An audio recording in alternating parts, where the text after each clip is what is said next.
Halo, selamat pagi adik-adik. Apa kabar di hari ini? Ibu berharap semua dalam keadaan yang sehat dan masih semangat dalam mengikuti kegiatan MPLS. Nah, hari ini merupakan hari kedua pelaksanaan MPLS dan hari ini Ibu akan membawakan materi tentang pramuka. Nah, sebelum itu Ibu akan memperkenalkan diri, nama Ruth Engelina Dangkilat, guru biologi di SMA Negeri 2 Tahuna, dan hari ini dipercayakan untuk membawakan materi tentang pramuka. Oke adik-adik, kita akan melihat materi yang sudah Ibu buat, dan Ibu berharap Anda bisa menyimak penjelasan dari Ibu.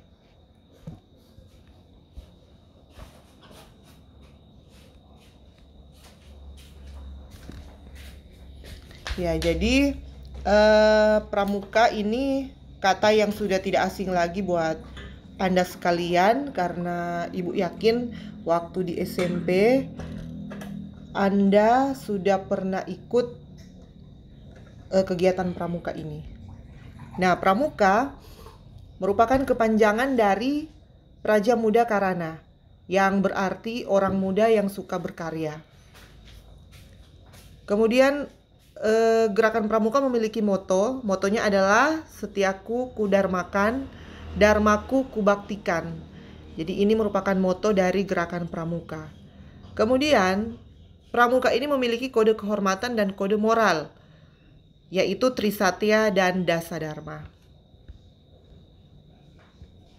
Nah, di dalam pramuka ada dua istilah yang berbeda, yaitu gerakan pramuka dan kepramukaan. Nah, dua istilah ini memiliki arti yang berbeda. Jadi gerakan pramuka itu merupakan gerakan kepanduan yang bertujuan untuk mendidik generasi muda agar berjiwa Pancasila dan menjadi warga negara yang baik. Sedangkan kepramukaan adalah proses pendidikan di luar lingkungan sekolah dan di luar lingkungan keluarga dalam bentuk kegiatan yang menarik, menyenangkan, sehat, teratur dengan menggunakan metode kepramukaan dan prinsip dasar kepramukaan. Nah, jadi gerakan pramuka dan kepramukaan ini merupakan dua istilah yang berbeda. Kalau gerakan pramuka merupakan wadah atau tempat pramuka itu berkumpul menyelesaikan suatu masalah, sedangkan kepramukaan itu merupakan nama kegiatan yang ada di dalam pramuka. Nah, pramuka ini merupakan sebutan bagi anggota gerakan pramuka yang meliputi pramuka siaga 7-10 tahun, pramuka penggalang 11-15 tahun, pramuka penegak 16-20 tahun, dan pramuka pandega 21 sampai dengan 25 tahun. Dan biasanya pramuka siaga ini kalau mau dilihat dari umurnya ini biasanya ini anak-anak SD, sedangkan pramuka penggalang ini anak-anak SMP, dan pramuka penegak ini anak-anak SMA.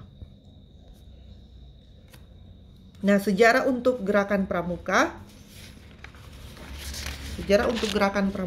ini ada namanya Robert Baden-Powell. Jadi sejarah pramuka di dunia ini dimulai sejak abad ke-20, sejak awal abad ke-20. Nah, Robert Baden-Powell ini dikenal sebagai pemrakarsa gerakan kepramukaan di dunia.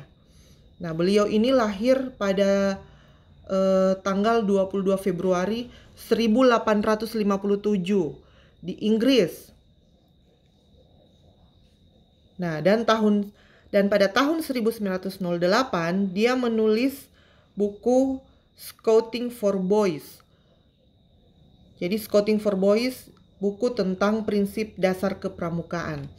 Nah, jadi Robert Baden-Powell ini merupakan bapak pramuka dunia, karena dia dikenal sebagai pemrakarsa gerakan kepramukaan di dunia.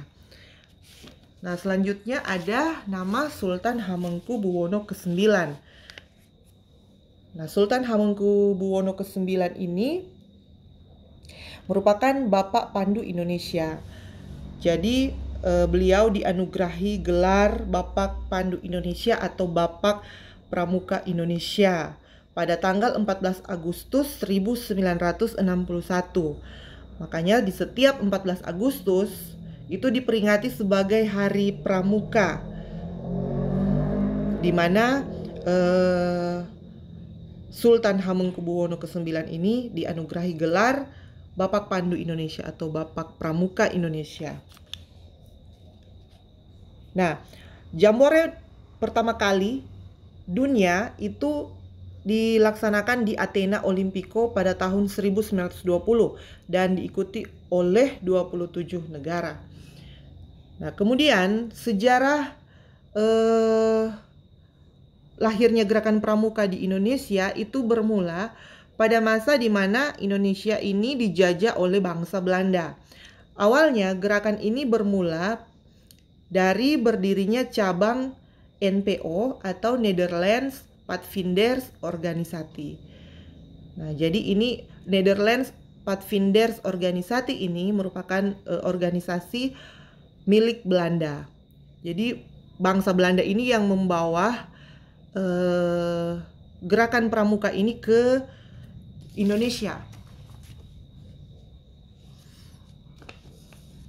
Nah, organisasi kepanduan milik Indonesia ini pada masa Jepang, gerakan kepanduan ini dibubarkan karena pihak Jepang tidak menginginkan adanya sebuah organisasi yang dibuat tanpa ikut campur Jepang.